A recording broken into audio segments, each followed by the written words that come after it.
Good morning, good people. What's going on, you guys? I hope everybody had a peaceful Shabbat. I hope everybody got time to spend with their families over the weekend, just relaxing, rejuvenating ourselves for the weeks ahead. So, this weekend I had to go out of town, so I went and visited my parents. One of my parents has been kind of sick, so I just wanted to take some time and go down there and see her, lay my eyes on her. Um, and we pray to the Most High for her health and strength. But I'm never um I'm never really surprised about some of the things that I hear from um some of these more prominent um pastors.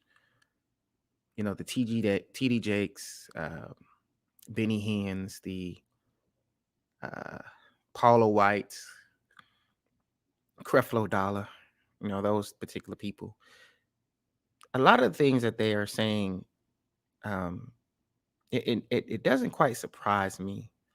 But this particular thing that I heard TD Jakes saying, and actually someone else had it on there. I was watching a video and someone else had it on their video, and I just want to touch on the issue myself. TD Jakes was giving a sermon. I'm gonna play it and I'm gonna do my answer to him. But he was giving a sermon, and while he's giving his sermon, he's not calling it out by name, but he's implying certain things. I guess he didn't want to call it out by name because you got to understand these people are smart. They're highly intelligent. I was just speaking to my wife about this. A lot of these pastors, they're highly educated guys. Don't make no mistake about it. So they know how to frame the narrative when they want to speak about something. They know what to do and what not to do. And he purposely didn't say the name of people who believe that they're Hebrews or even say Hebrew Israelite.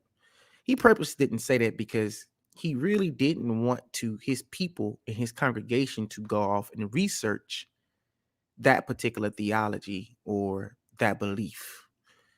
But he went in about it, and I'm just going to play the video, and then I'm going to give him my thoughts, and I'm going to give him some scriptural references to. I'm going to give a scriptural answer to why he's wrong. And I'm just going to play the video, and I give my commentary when I play the video.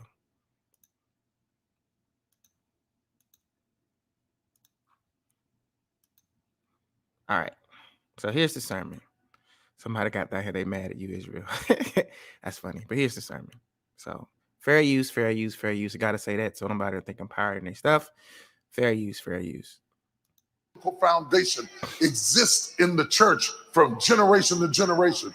I am tired of these junk food babies starting churches off of potato chips. I'm sick of it. I'm sick of it. And drawing more people than you can feed. Let me stop right there. So basically what he's talking about is there have been a lot of people that have left the physical church and have started online ministries. And what TD Jakes is saying right now is that the people that have done that, they're not equipped to handle the people that are following them. Yeah, but I'm gonna go ahead. That's why you're being peeled off to all these other religions, because you don't know who you are. That's why people come in and tell you Christianity is the white man's religion, because you don't know who you are.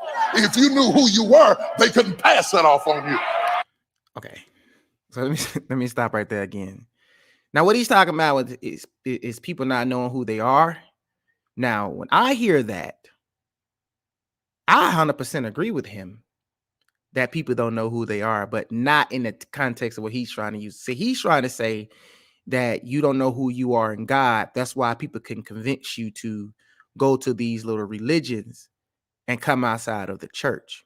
Well, the church itself is a religion. It's not a faith. I've explained that to you guys several times. The church itself, this whole setting that he's walking in, where he's standing up on an altar and he's not even speaking God's word. All right. He's giving his opinion. But everybody, if you hear the cheers and the roar in the crowd, everybody is eating this up because of who he is, not because there's validity to what he's saying. And honestly, notice the vagueness in what he's saying. Now he's going to get to his point.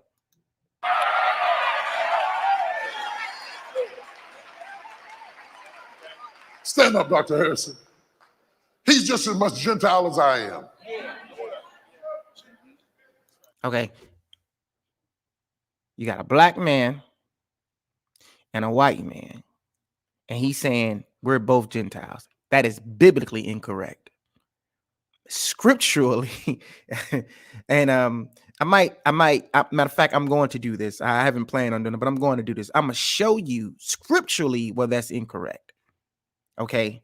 For one, Gentile has been a term that's been turned to describe everybody other than non-quote unquote Jewish people. We're gonna say that. So on my video, don't get flagged because you say that name and flag it.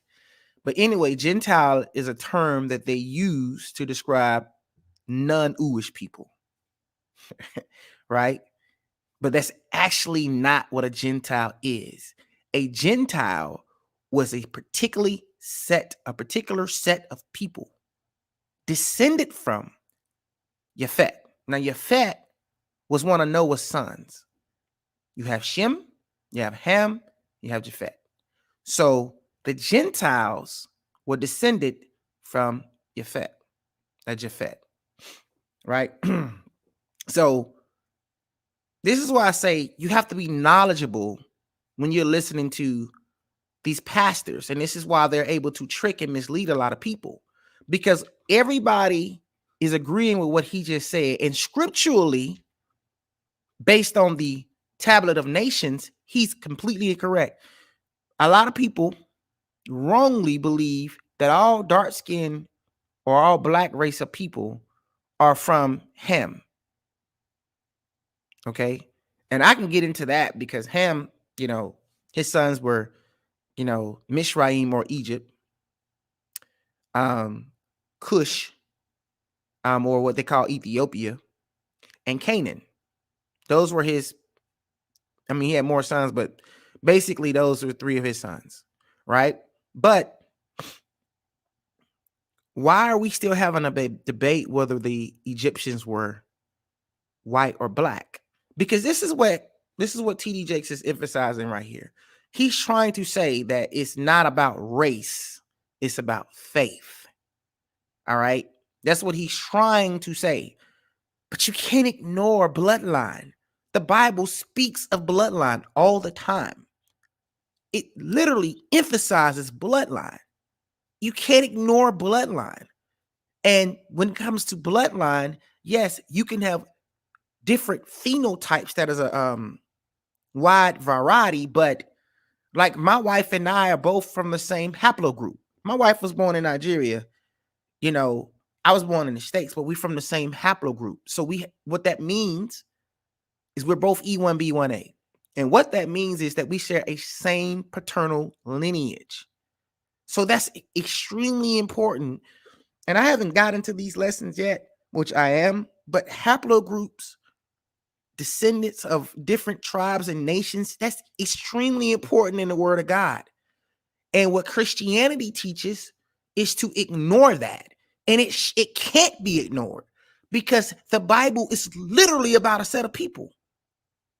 Now, Christianity has taken the Bible and ignored those people and just focused on the promise. And that part of the promise that they focus on, a lot of times is inaccurate. But it's literally about a set of people. All the events in the Bible are pertaining to a particular set of people. But let me go on. Sorry about that. Let me go on. By the flesh, neither one of us are the seed of Abraham.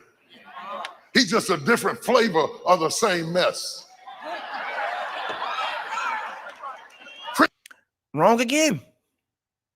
Wrong again. Wrong again. You see what I'm talking about? The haplogroup I was telling you guys about, E1B1A or E1B1, E1B1 is a certain father. Okay? Abraham had 8 sons. Most people think Abraham only had 2 sons, which is Isaac and Ishmael. No. Abraham had 6 other sons by his third wife, Keturah. This is in the book of Genesis. Most people don't read.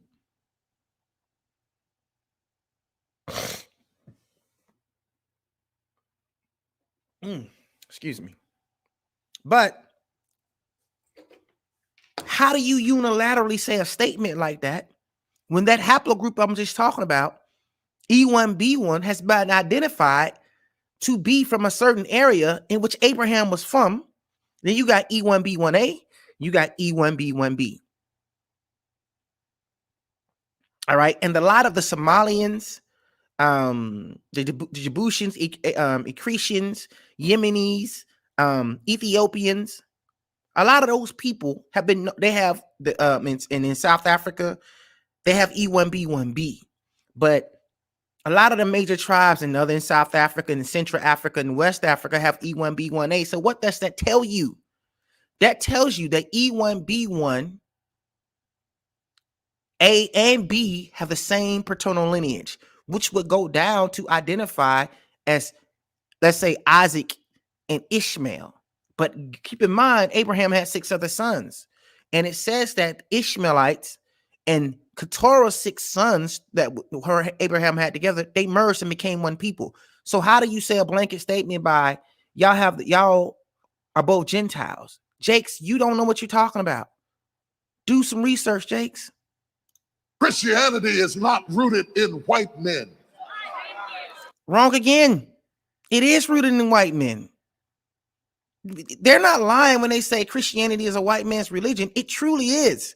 Let me tell you how you know something is a white man's image. Close your eyes and think about Jesus, and who do you see?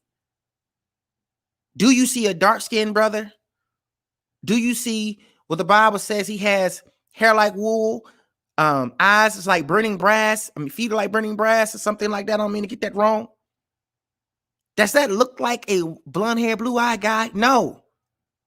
So Christianity, very much so, is a white man's religion. Matter of fact, let me show you. This right here, this is what I have pulled up, and I went through this before.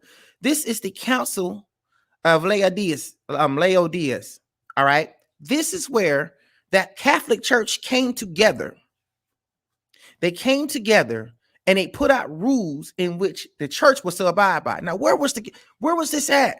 Rome. The Romans did this. Rome. Now, let me play what Jay's finna say, because he's gonna say something important. Hold on, let me play this. Christianity is rooted in Judaism, and False. Judaism is rooted in Abraham, and Abraham. False. Christianity is rooted in Catholicism. Catholicism changed and perverted the true way of the Hamashiach, or the way of Christ. Listen to this. I'm gonna read this real quick.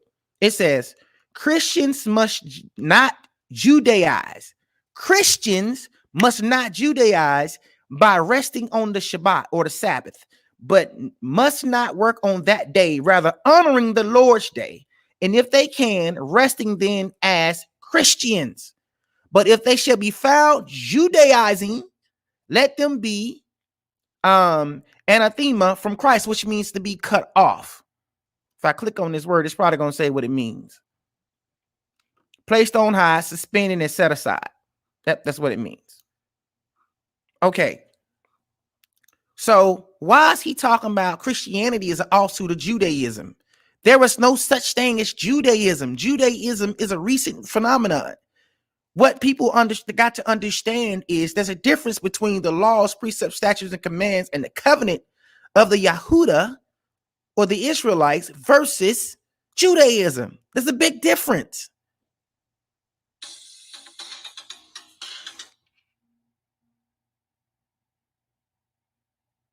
Man, I don't know who that is. But anywho, let me turn my phone down. But there's a big difference. So how can you saying all these people because you want us to come together and kumbaya, my Lord? Here's another thing, Jakes, and I really want to touch on this before I say this. Who do you think authorized slavery? It was the Roman Catholic Church, the Pope, who said, based off our skin color, we were heathens. And even when the real true Hebrews, the Yasharites converted to Christianity, and even when black people, other than the even like the Moors, some of the Moors converted to Christianity, and the Hebrews converted to Christianity, they still got taken into slavery based off the skin color. So what are you talking about, Jakes? What are you talking about? You standing up here, Dr. TD, Hootie, whatever, but you don't know this stuff? You don't know this, and you telling all these, let me say, impressionable people these lies. Him feeling good by himself. You're lying. Let me go on because I could just dissect this for days. And was rooted in God. This is not about colors. This is not about colors. This is about covenant. It is about covenant. I'm glad you said that. I'm glad you said this ain't about colors. This is about covenant. Because for one, let me just be clear. It is about covenant. It's always been about covenant. But whose covenant? Whose covenant? And what does it mean to have a covenant? Covenant means to have an agreement. Let me do a quick Google search.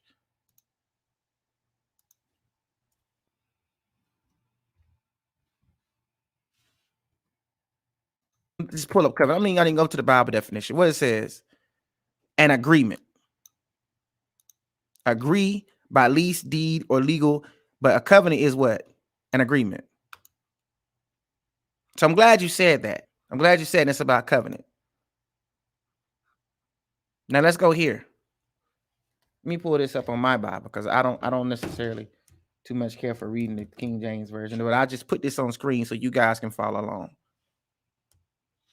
I really do think it's important that you read the Bible in full context. So let me go and read it in the proper context because where's mine? There we go.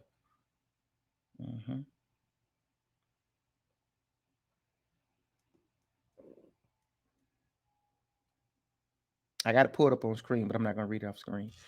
Check this out. So we're talking about covenant.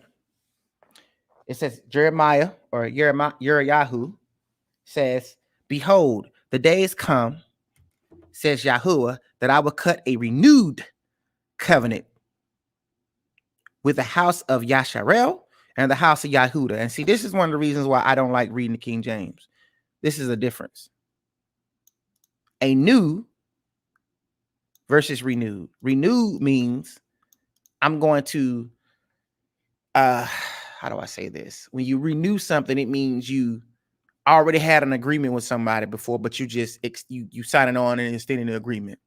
A new means something completely new. So when you buy a new car, is new is different from buying okay, say it like this right here. If you lease a car and you go in and after your lease agreement and you decide to buy it, you just basically renewing an agreement, but you change certain terms of the agreement. If it's a completely new thing, new car, you're just buying a completely new car. So right here on the King James version where it says, I will make a new covenant with the house of Yasharel, that means there's going to be a super change to the covenant.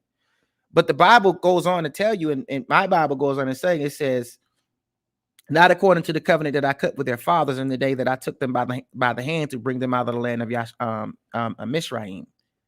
And my covenant that they broke, although I was the husband unto them, says Yahuwah. Meaning they were my bride and I was their husband, but they broke their agreement. They broke the agreement. But this shall be a covenant that I will cut with the house of Yasharel. After those days, says Yahuwah, I will put my Torah, their law, which is my law, in their inward parts and write it in their hearts, and will be their Elohim, and they shall be my people. Sorry about that. I got excited when I dropped that. So what's the covenant? They follow my law. I'm going to put my law in their hearts, and I'm going to be their God, and they're going to be my people. That's the covenant. Now, we got over here at the Council of Nicaea, where they're saying you can't even rest on the Shabbat, on the Sabbath. Click on the Sabbath, what it say? The 7th day of the week among the Hebrews, the day being counted from sunset to sunset. That is from Friday evening to Saturday evening. They already know what the Shabbat is, but they're telling you not to rest on it. Look, it gives you all the scripture references. The Shabbat was a day of the Sabbath was a day of rest, sanctified to the Lord, the Lord, sanctified to the Lord. In Exodus 16 and 23, 31:15, Deuteronomy 5 and 14, all works for forbidding the prohibition of prohibition, including the strangers as well as the Israelites, beasts as well as men. Everything was supposed to rest. The following particular actions are mentioned or are forbidden: cooking, gathering manna, so cooking and gathering food, plowing and reaping, lighting a fire for cooking, gathering wood, carrying burdens, pressing grapes, bringing in sheaves, loading animals, trading, traveling at least within a religious object was not forbidding. The prohibition of Exodus 16:29, referring only to leaving the camp to gather food. It was implied in the instruction in the institution of the holy assemblies. So let's go back. Now, we just read what the Sabbath is. They telling you not to do that. They're telling you not to rest on the Shabbat. That's what the church says.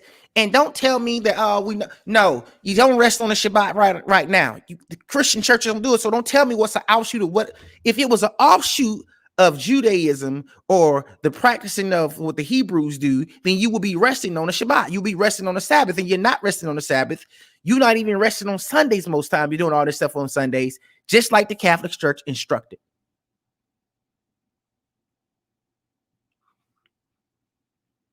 I'm going back to Jake's. About colors. Do not allow the pain of your past to pervert your theology. See, right here, this is what he's talking about.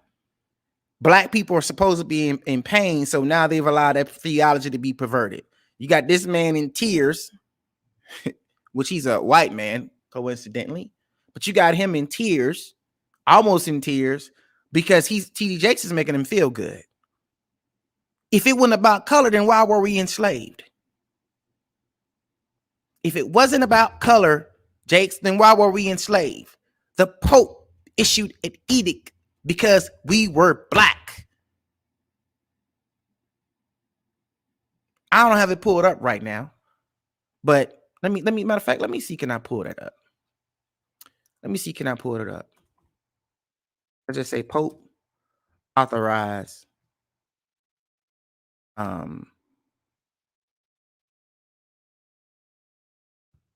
just say slavery. Let's see what we can find, because you just do a quick Google search. In 15, right there, quick Google search. In 1547, Pope Paul III also sanctioned the enslavement of the Christian king of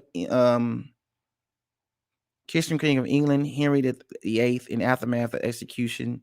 He authorized the purchase and possession of Muslim slaves in the Papal States. Pope Nicholas V and the Portuguese slave trade. African labor. I ain't even clicked on this yet. Let me click on it. I said I was gonna make this a long video.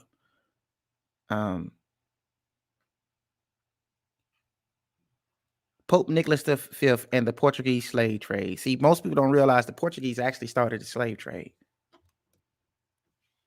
With the expansion into West Africa in the 15th century, Iberian merchants, that's the peninsula that Spain and Portuguese own, began to recognize the economic potential of a large-scale slave trafficking enterprise. One of the first to record this sentiment, according to the Portuguese Royal Chronicle, Gomer Inês de Zarara, I messed his name, was a young ship captain named Antão Gonçalves, who sailed to West Africa in 1441, hoping to acquire seal skins and oil. After obtaining his cargo, this is my first time reading this, y'all. Goncalves called a meeting of 21 sailors who accompanied him and unveiled his plan to increase their profits. According to Zarara, Goncalves told his crew, "We have already got our cargo, but how fair a thing would it be if we were to come to this land for a cargo such petty merchandise?" So he's saying the stuff that we got ain't even adequate.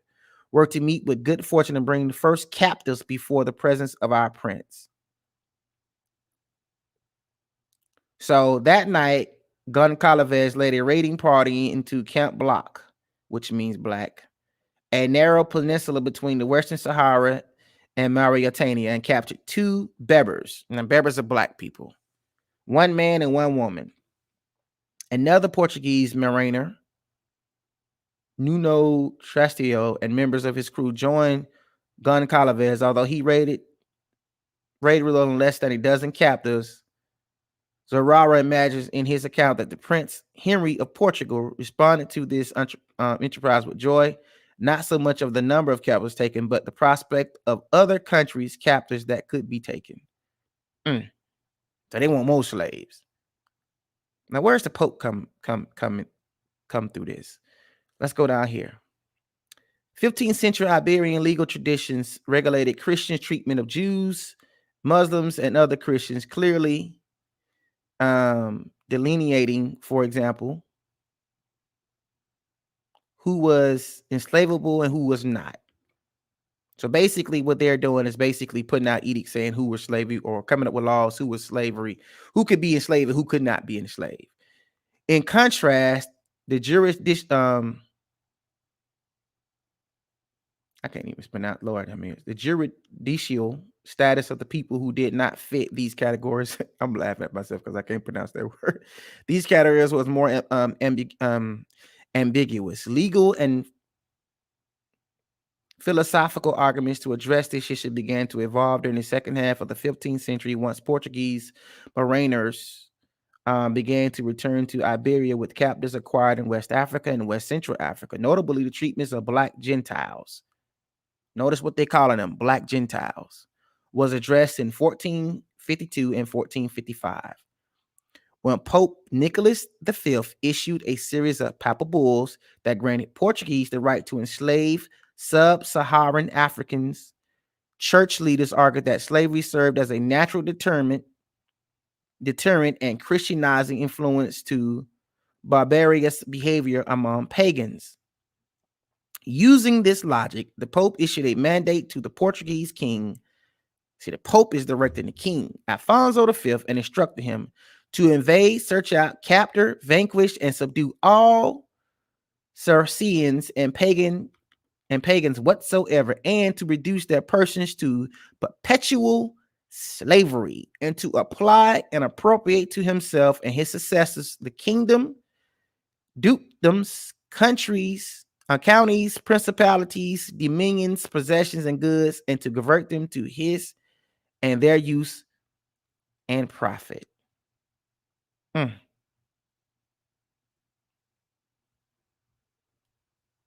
Though the papal bulls mentions invading and vanquishing African peoples, no European nation was willing or able to put an army in Western Africa until the Portuguese colonized Angola more than a century later, and even then the Portuguese forces received extensive aid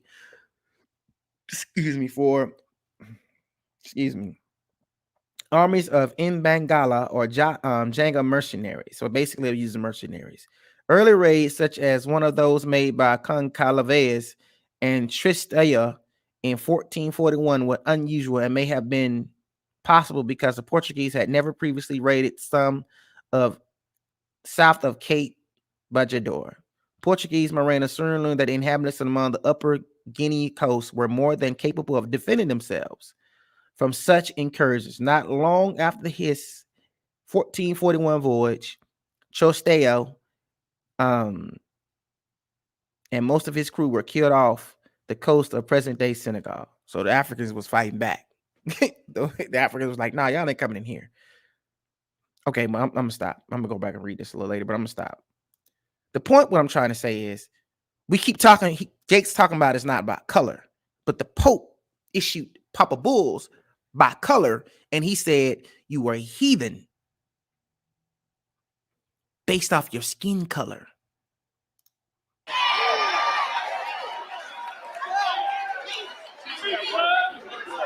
If you got a contract with Mutual of Omaha and I got a contract with Mutual of Omaha, they don't care whether you're white and I'm black.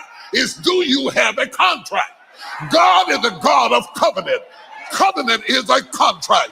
If you have a contract, it ain't a white contract, it ain't a black contract, it ain't a Latino contract, it's a contract.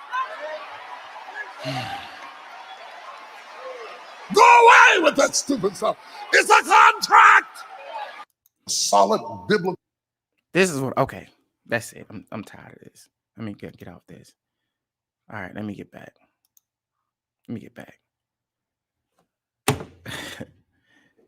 Okay. Because I kind of got myself a little off track. But let me recenter and refocus.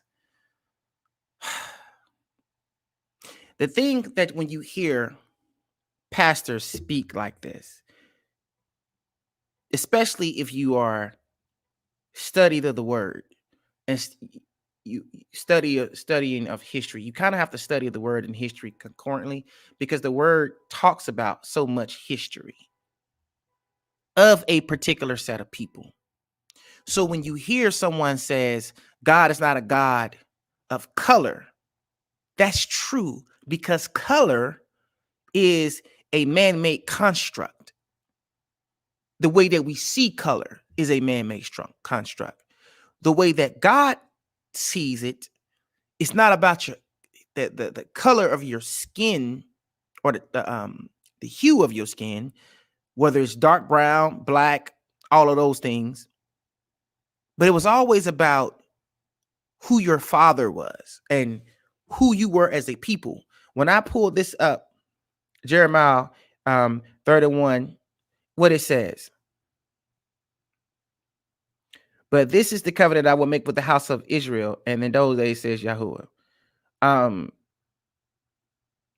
He talks about, I made the covenant with their fathers, and but not according to the covenant I made with their fathers. We're talking about a people. Fathers, we're talking about a people, a bloodline people. We're talking about a bloodline people, Jakes. That's what we're talking about. We're talking about a bloodline people.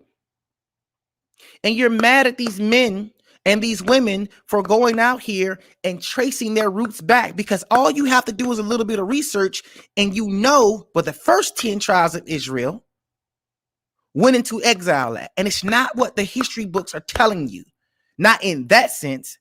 Then you know what the second tribe, the second kingdom, you had the first 10 tribes, and you had 2 tribes after that.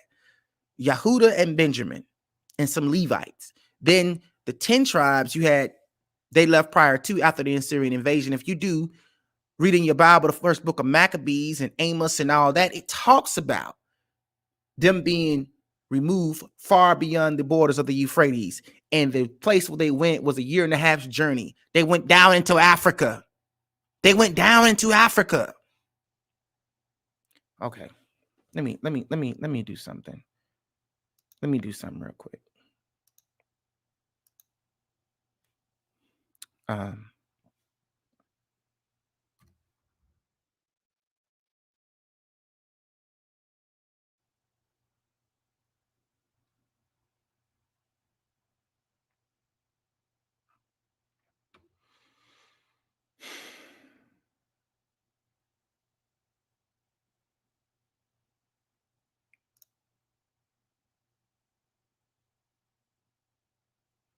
Okay, let me share my screen.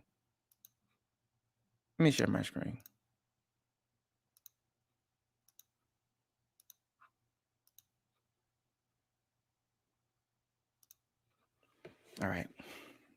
This is it says the Jews of Balad al-Sudan. Now, if you know anything about history, You know that Sudan, um, Sudan is Nubia. Okay. Nubia, which is Kush, and Mizraim, which is Egypt, they were brothers. This is what a Sudanese person looked like. They've been there the entire time. Okay. This is what the Sudan, the Shanghai Empire, you got Timbuktu and all that. This is what it looked like in the 1500s. This is the territory that it encompassed. Okay, you got, okay. This is Nigeria, right here, where you got the Niger River flowing through it. You got Niger. You got Benin. I think this is Benin. It's either Benin or Togo. This is either Benin and Togo. This is Ghana. This is the Ivory Coast. You have Senegal over here somewhere. You have Cameroon right here. Now let me read this. It said the Jews of Balad al-Sudan, describing the West African Jewish communities who were connected to the known Jewish communities from the Middle East. Most people think that West African tribes originated from West Africa, and they didn't. They originated from East Africa and migrated to West Africa. The Middle East, as we know it, is a construct. It was all Africa. Let me see what it said when I click on this. Oh, this is going back to Wikipedia. It says a transcontinental region of Afro-Eurasia, which generally includes West Asia, and all of Egypt, mostly in North Africa and Turkey. See that? This is a man-made construct, y'all. They got its name. I don't see if they're going to read now. Terminology. It originated in the 1850s.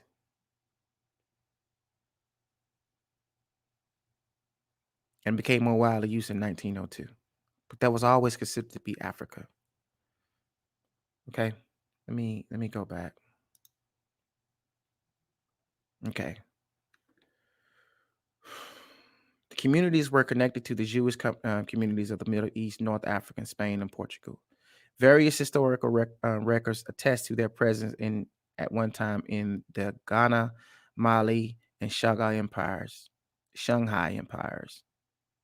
or Songhai empires, then called Balad al-Sudan, from the Arabic meaning what? The land of the blacks.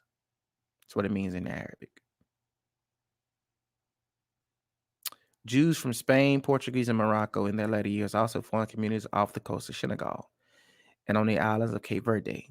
These communities continue to exist for hundreds of years, but have since disappeared due to changing social conditions, persecution, migration, and assimilation. Now, this is Black history. This is Black history. This is a Black history site. Okay. I ain't supposed to be on this thing that long. I'm going to cut this short. But according to most accounts, the earliest Jewish communities in Africa were places such as Egypt, Tanzania, and Morocco. Jews had settled among the Upper Nile and Elephantine in Egypt. The communities were augmented by subsequent arrivals of Jews after the destruction of the Second Temple in Jerusalem in 17 CE, when 30,000 Jew slaves were settled throughout Carthage by the Roman Emperor Titus. You have to look up the Jewish rebellion, when Rome crushed the Jewish rebellion and the Jews fled. Why would they flee into Rome? They didn't. They fled south. Africa is identified in various Jewish sources in connection with Tarnish and Ophrim, the Septuagint, and Jerome. Septuagint. That's basically a Bible. I read from the Sefer Bible. So it's the Old Greek Testament. That's the Septuagint. Okay.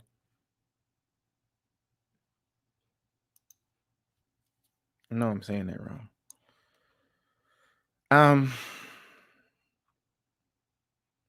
Let me see. I'm gonna stop in a second.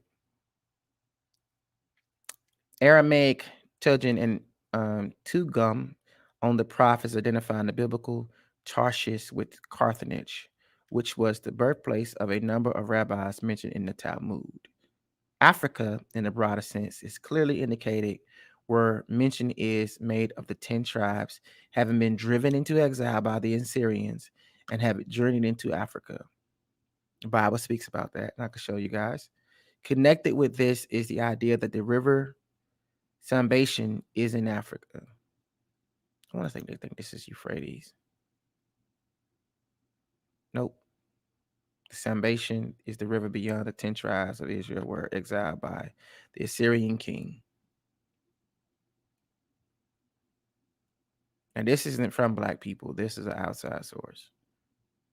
But according to rabbinical literature, the Sambation is a river beyond the 10, which the 10 lost tribes of Israel were exiled. Okay, let me read this and I'm going to stop. Okay. The Arabs, who also known in legend of the Beni Musa, sons of Moses, agreed with the Jews in placing their land in Africa. As early as Roman times, Moroccan Jews had begun to travel inland to trade with groups of Berbers. Most of them were nomads who dwelt in the remote areas of Atlas Mountains. Jews who lived side by side with Berbers, forging both economic and cultural ties. Some Berbers even began to practice Judaism. In response, Berber spirituality transformed Jewish ritual, painting it in a belief in the power of demons and saints. When the Muslims swept across north of Africa, Jews and Berbers defied them together.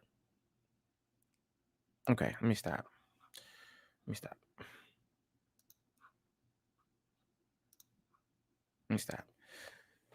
So, what am I saying?